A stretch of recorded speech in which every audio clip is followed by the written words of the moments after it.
From the liberal divide to checking your privilege and looking at the limits of offense. The agenda this week brought you a series examining the state of political correctness. The agenda's Week in Review begins with a look to the left. We're going to have a discussion about political correctness immediately after you and I are finished this interview, but I wonder if you could tell me how you think political correctness came to, I'm tempted to use a pejorative word here, so maybe I will, came to infect the left. Well, if you look at the history of the term politically correct, I think we might be able to get part of the answer here. Initially, the term was used by Marxists, even in the late 19th century, early 20th century, and essentially the idea was if you were politically correct, you were on the right side of history, you were for the revolution. Now, much later on, we're talking in the mid-50s, 60s, the term politically correct took on a new meaning. Instead of attempting to overthrow the state and set up some sort of workers' paradise, the idea instead was a cultural revolution or a social revolution where we wanted to change and challenge the meaning of certain words and certain parts of our culture so that they would no longer stand in the way, again, of social justice, of this fundamental equality that we're seeking. And so the left embraces political correctness as an attempt to reveal these hidden obstructions. And so it's not surprising that people find it somewhat offensive or intolerant, because it necessarily is criticizing the majority culture. And so this radical minority has put themselves in this position to challenge the majority, and makes most people uncomfortable. But frankly, if you look at some of the history of the left in association with political correctness, you see tremendous success. Would we say the women's movement was part of this politically correct movement, or the civil rights movement was part of this political correctness, or the gay rights movement? Now, maybe at the time these seem like radical or even absurd positions, but today these are mainstream positions. So in a sense, that's the success of the left of political correctness. And we might see the same thing happening now with transgendered rights and transsexual rights. Again, to a lot of people, some of these debates seem absurd or the product of some sort of ivory tower university debate. But in actual fact, similar to these other movements, we may see some fundamental change happening through political correctness. Let's do one more quote here in our last few minutes. This is, you guys all know Patton Oswalt, right? This is a comedian, self-professed liberal who has been talking about these issues on with Salon magazine. Here's what he had to say. I hate to talk in terms of our side, this side, that side, but our side, the liberal progressives, the open-minded people, I don't want us to be the scolds and the shushers. That was always the role of neoconservatives and the religious fundamentalists, to restrict and remove words. I don't want our side to be the one that's parsing language. Omer, any concerns here that the politically correct left is becoming the new predominant shushers in our society? Well, I mean, I think compared to the right, compared to the authoritarian right, PC left has a long way to go, thankfully. But oftentimes, I think that we do end up parsing little sentences. I mean, instead of responding thoughtfully to an argument or forcefully to an argument, we tend to pick and point out little words that we disagree with, which is just another way in my mind to change the subject. I mean, I'm not sure what Jonathan Chait has gone through in his life. I don't know what he's experienced, but I don't want to reduce his arguments to him being a white male, just as I hope no one would want to reduce my arguments to me being a brown-skinned male. I mean, we all have layered identities as an individual. And the thing is that I don't need to know what Chait has gone through because I have his arguments in front of me. What he's chosen to express, I can work with that and I can engage with that. The problem as I see it is that among the PC left, you have what I call, and what others have called the but brigade. You have people who say, I believe in free speech, but. And oftentimes, the number of commas added on to that after that but have just multiplied and grown, especially after Charlie Hebdo. As soon as we get into the realm of, I believe in free speech, but you cannot criticize the state of Israel, but you cannot criticize the religion of Islam, but you cannot criticize certain people and certain individuals and institutions. We're in very dangerous territory. Whatever comes after the but tends to abridge what comes before it. There no more of this but on the left, I think. We need to say, I believe in free speech, period. Steph, you did one quite dramatic eye roll that the camera, I don't think, caught when that's too bad. When Omer was in the middle of that answer. Do you want to come back on that? Sure, yeah. Well, I think that what Patton Oswalt's talking about and the kinds of things that Patton Oswalt has been criticized for in the past, it's often not, little words that he's chosen to use. It's not people parsing his language word by word. It's people taking issue with the kinds of jokes that he's choosing to make, or the kinds of jokes that he's choosing to defend. And those jokes are encompassing whole arguments, not just little nitpicky words. And the thing is, Patton Oswalt, he may have been criticized. He still has an enormous amount of discursive power. No one's taking away Patton Oswalt's platform. No one is censoring Patton Oswalt. They are simply saying, maybe you should think about the impact of the jokes that you're making. Are you punching up or down? And I think it's a good thing for people to think about the impact of their words and actions. It's these discussions that we're having with each other, they're not always about telling a person to shut up. It's just saying, listen to me. This is how what you're saying makes me feel. And I think that those kinds of conversations are really important, and I hope that people like Patton Oswalt start to do a lot more listening instead of talking. Those of you here in the studio, take a look at the monitors around the room because we want to put up this image. Noah Richler in the Toronto Star wrote a piece called "Before the CBC is Saved, There Must Be Catastrophe." And a reader wrote in an email that the image you're looking at now was disrespectful, offensive, and racist. And here was the comment. Am I seeing tiny black people holding on to what could be taken as watermelons as large waves assault them? Given the tragedy of Hurricane Katrina, the number of African Americans who lost their lives and their homes, it is shocking that this drawing would be used. That's what, now this is a Rorschach test obviously, but that's what somebody saw. Now, September, does somebody have a right to be offended and have that interpretation of that picture? Or are other people allowed to say to them, your interpretation is just wrong? That's allowed to happen, and it does happen. This is one of the things that Marnie's saying that gets me confused, is that if I say that I'm offended, please stop, that people just stop. That's not what happens. This is the real world. These discussions are still very much going to happen. If I say, and I've seen people say, this is offensive, blah, blah, blah, blah, blah, and I've stepped in, or this is racist, I've been like, well, you know what? This is my interpretation. We're not shutting things down. Okay, wait, you saw that image. Did Yeah. you see what that emailer saw? When I looked at it, I didn't see it, but after I read the explanation, I'm like, I guess you could see that. I don't think that's what was depicted.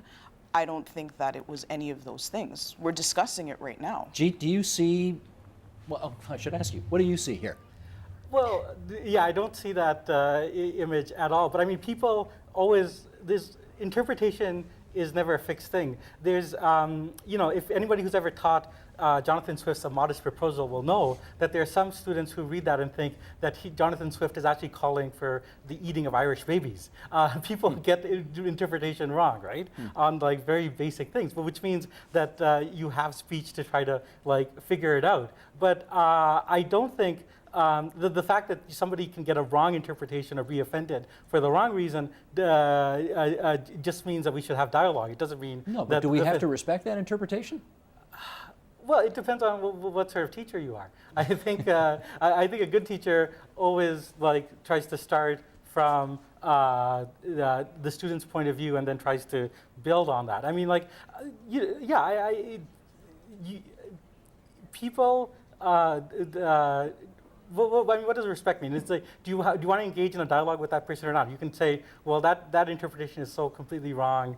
Like I don't want to talk to you I don't anymore. want to talk about it. But how does that further free speech? Okay, Shaquille, you could, I'm reasonably sure, I can't swear to this, but I'm reasonably sure that whoever drew that cartoon did not intend for the viewer to take the interpretation that this was tiny black people holding onto the CBC logo and evocative of Hurricane Katrina and a slam against the African American community. I'm pretty sure that was not the case. Is intent enough? What about impact? Some people obviously took the impact of that picture in a different way. So what's prime here? Intent or impact? Both things have have an important place to be. You can't have it both ways. You've got to pass. We can always can't have it both ways. Yes. Actually, I think that's one of the primary things is that we're always put into this false dichotomy of having to choose this or that. I mean, the reality is that life is never this or that. It's this and that. And so getting rid of the but or the or is actually really important. So in that particular thing, that image, I, of course, can see what the person's seeing. That is not at all where it came from for me. But let's pick a different image. If there was a different image, and there were many images that have been in the past that we've looked at, or artwork or things like that that generally was never accepted as problematic, but someone saw something. Now, over time, we started unearthing that and saying, hey, this pattern actually occurs, and there's actually a problem here. This is actually racist, or this is actually sexist, and we've never actually analyzed it. In this particular case, that one, I can see what they're saying is not what occurs to me, and I wouldn't take action on that, but I'd be willing to hear someone out about it and go, okay, that's not what I see. I doubt that's what the intent was. But the impact is also important, because sometimes there's a lot of things that are said and done.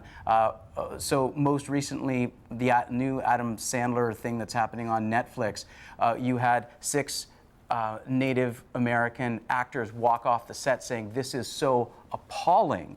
And yet Adam Sandler and Netflix and the people behind that show are saying, but it's just a joke, it's just comedy. And it's like, well, actually, there's enough people saying this is actually not funny. If you want to watch this or you want to produce this, it's one thing. That represents your power to be able to do that. How your did that access resolve to itself? Did they pull a scene out of the movie as a result of the... I think the whole movie is problematic. I don't think it's just one scene. It's just that the actors got to a certain point where they just pulled out and said, we just can't be here anymore.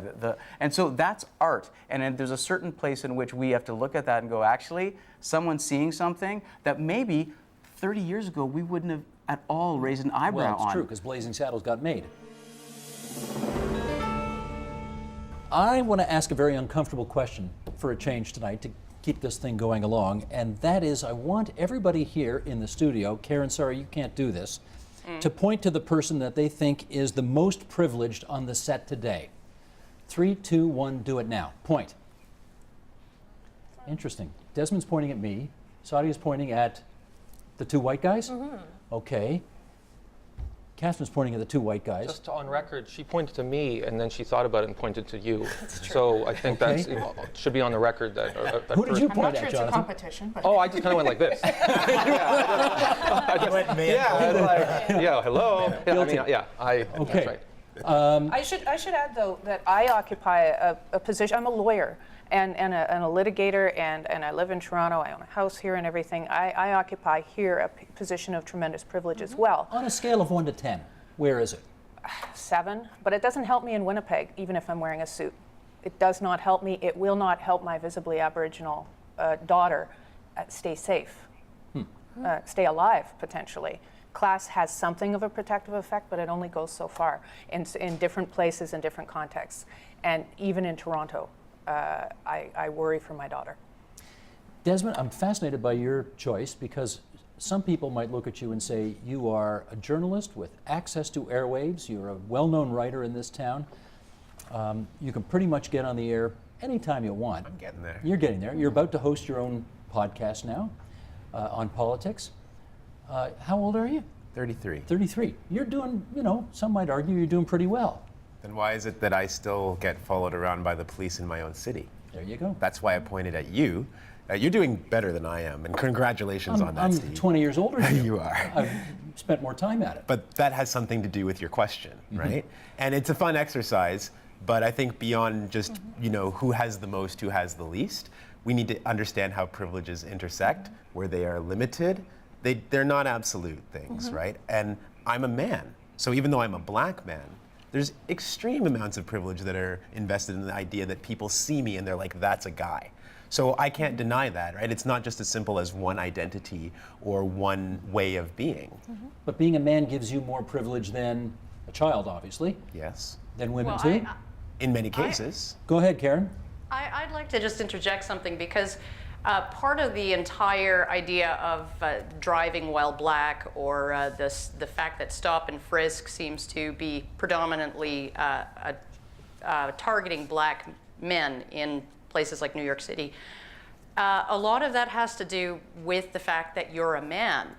It's not just about you being black, it's about you being a black male. It's not driving while black, it's driving while black and male. So, Because just so I understand, because if he were black and female, he wouldn't be getting pulled over. Is that right? it would be much, much less likely to happen. When you talk about stop and frisk policies, about 95% of those targeted are black males or minority males, but the 98% of those targeted are males of any ethnicity. So you're looking at an intersection of maleness and blackness that's leading you to be targeted in those ways. And this is one of the reasons why the discussion around privilege, and I find it really interesting that the idea of privilege has its birth in academic feminism, and then it kind of branched out to apply to all of these other areas where I think it actually is a better fit. Gender does not fit the same model of sort of a uniform privilege. Men do have some privileges compared to women, and they will be taken seriously in ways that women often won't. But at the same time, it doesn't operate on the same dynamic. It's a completely different thing. So let me ask Desmond about that. Hang on, Karen. Let me ask Desmond about that. Does that make you reevaluate your decision or your position that being a male almost necessarily gives you more privilege than women in society? No, and again, I think it's very situational. Now, I agree. As a man who is also black, I will be stopped, whereas my mom, driving her car, won't be stopped, and she's black too. So that's absolutely the case. There is a specific stereotype around black men and criminality that gets perpetuated in our media and in daily social life. And there are other stereotypes about black women that I am not subject to, right? So this is complicated. Exactly. This is really what I'm getting at, is that it's much more nuanced. I guess, to forgive the pun, it's a lot less black and white when you're talking about men and women. It's a completely different dynamic. It comes up through a completely different evolutionary, both cultural and biological mechanism. So I find it really ironic that we're actually taking a tool that was originally designed to apply to men and women, and it was a very, very poor fit, and we're finding places where it actually does fit in terms of ethnicity and ability and sexual orientation and gender orientation and all of those things. So. Okay, let's get some feedback here. Sadi and then Catherine. I don't think anybody is denying that it's nuanced and it's complicated. That's the thing. Privilege in itself as a concept is simple because it says that just because something doesn't personally affect you, you deem it to not affect other people as well. That's what privilege is. And I think that definition applies to gender, to race, to sexual orientation, what have you. The way that it manifests itself is, of course, nuanced, and it's very interwoven into what our expectations, our stereotypes play into that, what our cultural expectations are from gender play into that. So to spend a lot of time on where this originated and what it's doing, I don't think moves the discussion forward. I think we need to talk about creating spaces where we can actually have this dialogue and be able to talk about, like you said, maybe I'm going to say something that would be inappropriate or dumb, but we need to be able to say that so other people can step in and say, you're not considering this lens. And that is the Agenda's Week in Review. You can see all of those programs in their entirety on our website, theagenda.tvo.org, on our iTunes channel, and on our YouTube channel at youtube.com/theagenda. Help TVO create a better world through the power of learning. Visit supporttvo.org and make a tax-deductible donation today.